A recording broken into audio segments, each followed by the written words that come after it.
கர்த்தராகிய இயேசுவின் நல்ல நாமத்தில் மகிமையுண்டாவதாக. உங்கள் அனைவருக்கும் மறுபடியும் ஒரு விசை அன்பின் நல்வாழ்த்துக்களை தெரிவித்துக் கொள்கிறேன். இன்றைக்கு ஆண்டவராகிய இயேசுவானவர் செய்த அற்புதங்களில் ஒன்றை நாம் இப்பொழுது பார்க்க இருக்கிறோம். அது என்ன என்று சொன்னால், நாயின் என்ற ஒரு ஊரிலே மரித்து போன ஒரு வாலிபன் எப்படி ஆண்டவராகிய இயேசுவினுடைய சொல்லை கேட்டு உயிரடைந்தான் என்ற செய்தி, அதன் வழியாக நமக்கு கொடுக்கப்படுகிற ஒரு நம்பிக்கையின் வாக்குத்தத்தம் என்ன என்பதை குறித்து இப்பொழுது நாம் படிக்க இருக்கிறோம். இங்கே கப்பர்நகூமிலிருந்து ஏறக்குறைய 20 மைல்கள் தூரத்திலே இருந்த ஒரு அழகிய மலை கிராமம் எஸ்தரலோன் என்னும் சமவெளியில இருந்த அந்த நாயின் என்னும் ஊர். அந்த ஊரை நோக்கி ஆண்டவர் நடந்து செல்கிறார். அவரோடு கூட மக்கள் கூட்டம் செல்கிறது. அவருடைய சீடர்கள் செல்கிறார்கள். இப்படியாக அவர்கள் செல்லுகிற வழிகளில் எல்லாம் அநேக மக்கள் சுகம் பெறுகிறார்கள். அநேகர் நோயில் இருந்து விடுதலை அடைகிறார்கள். அநேகருக்கு பிசாசுகள் விரட்டப்படுகின்றன. இப்படிப்பட்ட அற்புதமான நிகழ்வுகள் எல்லாம் தொடர்ந்து நடக்கிற அந்த பாதையில அந்த நிகழ்வு எப்படி இருக்கிறது என்று சொன்னால், அது மிகுந்த மகிழ்ச்சியும் எதிர்பார்ப்பு மிக்க ஒரு கூட்டமாக அவருக்கு பின் சென்றது. அந்த மலை கிராமத்துல பாறைகள் மிக்க பாதையில அவர் நடந்து சென்று கொண்டிருந்தார். அப்படி அவர் சென்று கொண்டிருந்த பொழுது அந்த நாயின் ஊர் என்ற அந்த ஊரில் நாயின் என்ற அந்த ஊரில அவர் அந்த கிராமத்தை நெருங்கி செல்லுகிறார். அப்படி செல்லுகிற பொழுது அந்த கிராமத்திலிருந்து ஒரு ஊர்வலம் புறப்பட்டு வருகிறது. அந்த கிராமத்தின் வாசல் வழியாக அது புறப்பட்டு வருகிறது. இறந்து போனவர்களை புதைக்கும் இடம் நோக்கி செல்லுகிறது. அவர்கள் தூக்கி செல்லுகிற ஒரு பாடையிலே ஒரு வாலிபன் மரித்தவனாக இருக்கிறான். அந்த ஊரே அவனுக்காக கதறி அழுது ஒப்பாரி வைத்துக் கொண்டு சென்று கொண்டிருக்கிறது. தனக்கு வேறு யாரும் ஆதரவில்லை என்ற நிலையில இருந்த அந்த தாய், ஒரு விதவை, இந்த ஒரு மகனை தவிர வேறு ஆதரவு இல்லை என்ற ஒரு இக்கட்டான நிலையிலே அந்த தாயானவள் தன் மகனை இழந்து போன அந்த துக்கத்தை தாங்க முடியாதவளாக மிகுந்த வேதனையோடு அந்த பாடையின் பின்னாக அழுது சென்று கொண்டிருக்கிறார். ஆண்டவர் அந்த நிகழ்வை பார்க்கிறார், மனதுருகுகிறார். அதை பார்த்த உடனே அவர் கண்கள் பனிக்கின்றன, உள்ளம் உருகி போகிறது. உடனடியாக அவர் அந்த தாயினிடத்தில் செல்லுகிறார். அந்த தாயாருக்கு அவர் யார் என்பதே தெரியவில்லை.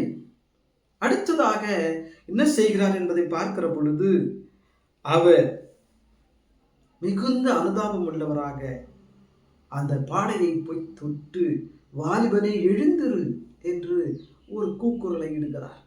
அவர் சொன்ன அந்த ஒரு சொல், வாலிபனை எழுந்திரு என்ற அந்த ஒரு சொல் அந்த மனிதனை உயிரோடு எழுப்பியது. மரித்த அந்த வாலிபனை உயிரோடு எழுப்பியது. அவன் உயிரடைந்தான், எழுந்து நின்றான். அங்கு இருக்கிற மக்களுக்கெல்லாம் மிகப்பெரிய ஒரு ஆச்சரியம். ஐயோ, யாரோ, எப்படிப்பட்டவரோ, மகா தீர்க்கதரிசி நம் மத்தியிலே வந்திருக்கிறாரோ என்று அவர்கள் ஆச்சரியப்படுகிறார்கள். உயிரடைந்த அந்த வாலிபனும் அந்த தாயும் நீண்ட நேரம் கட்டி அழைத்து கண்ணீர் விட்டு அழுகிறார்கள். இது எப்படி நடந்தது? இந்த அதிசயம், இந்த அற்புதத்தை நிகழ்த்தியவர் யார் என்ற ஒரு பிரமிப்பு அங்கே இருந்தவர்களுக்கு மத்தியிலே ஏற்பட்டது. அப்படியானால் அது என்ன ஒரு அதிசயம்! இன்றைக்கு உலகத்திலே மனிதர்கள் எதை கண்டு பயப்படுகிறார்களோ இல்லை, மரணம் என்றாலே பயம். ஏனென்று சொன்னால் அதற்கு பிறகு என்ன, அவ்வளவுதான் நம்முடைய வாழ்க்கை என்ற ஒரு ஏக்கம், பயம் இன்றைக்கு மனிதனை ஆட்கொண்டிருக்கிறது. ஆனால் ஆண்டவராகிய இயேசு இந்த நாயின் ஒரு வாலிபனை எழுப்பியதன் மூலமாக ஒரு உன்னதமான சத்தியத்தை நமக்கு முன்வைத்து போயிருக்கிறார். அன்பானவர்களே, இதை எண்ணி பாருங்கள். பூமிக்குரிய தனது ஒரே ஆதரவாய் இருந்த அந்த மகன் எழும்பிய போது அந்த தாய்க்கு எந்த அளவுக்கு மிகப்பெரிய ஒரு மகிழ்ச்சி ஏற்பட்டது.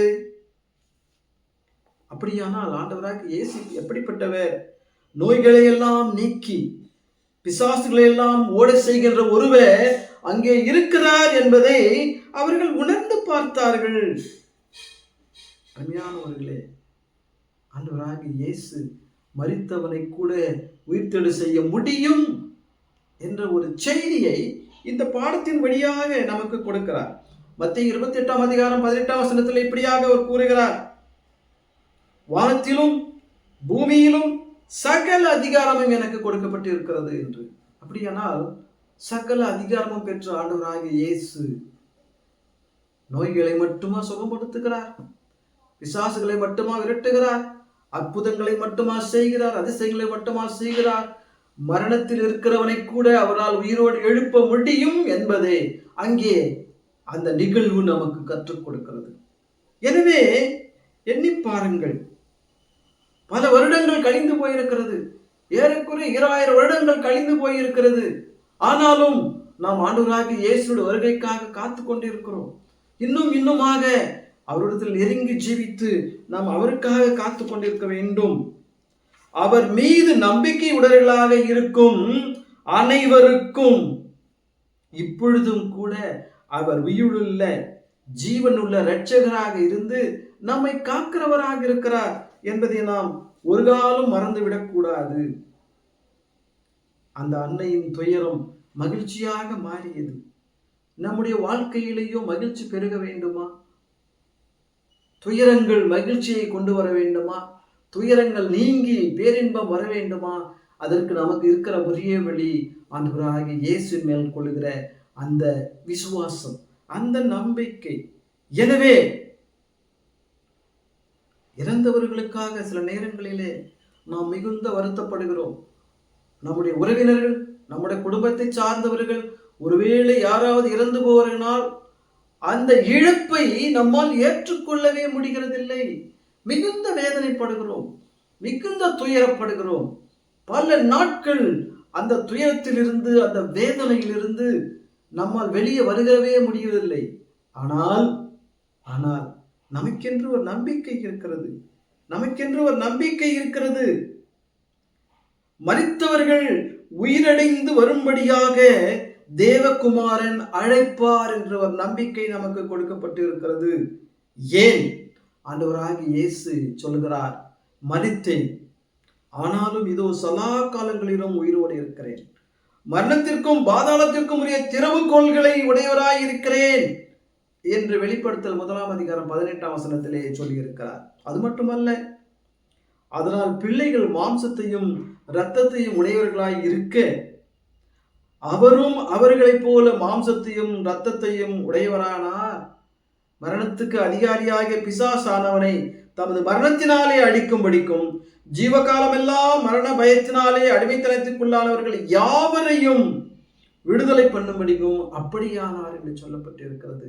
நம்மை போல பாடுள்ள மனிதராய் வந்து நமக்காகவே ரத்தம் சிந்தி மரித்து மரணத்தை ஜெயித்து வெற்றி வீரராக இன்றைக்கு பரலோகத்தில் இருக்கிறார்.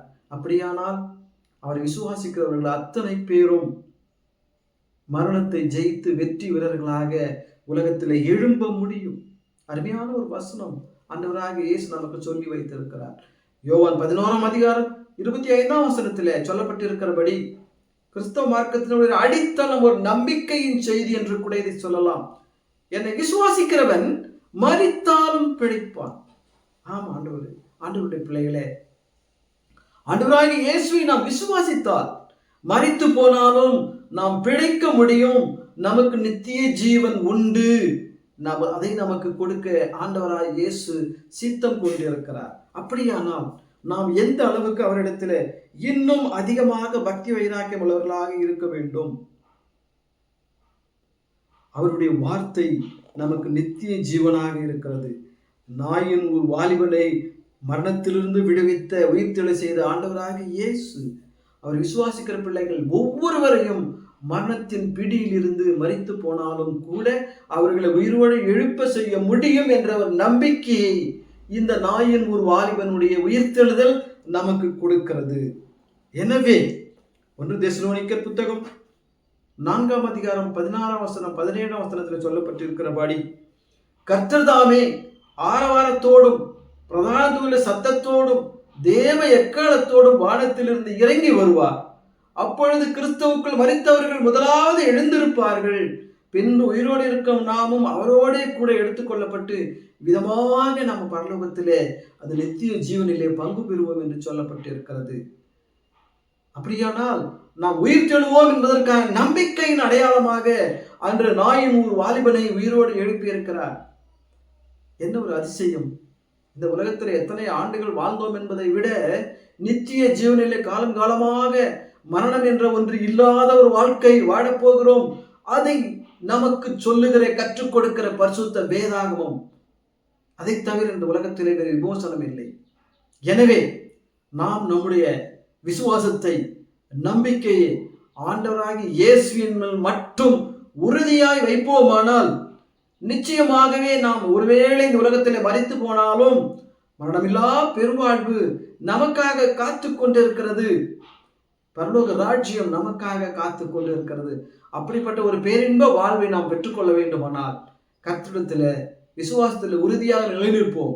கர்த்தர் நம்மை ஆசீர்வதித்து காத்துக் கொள்வாராக. ஆமென்.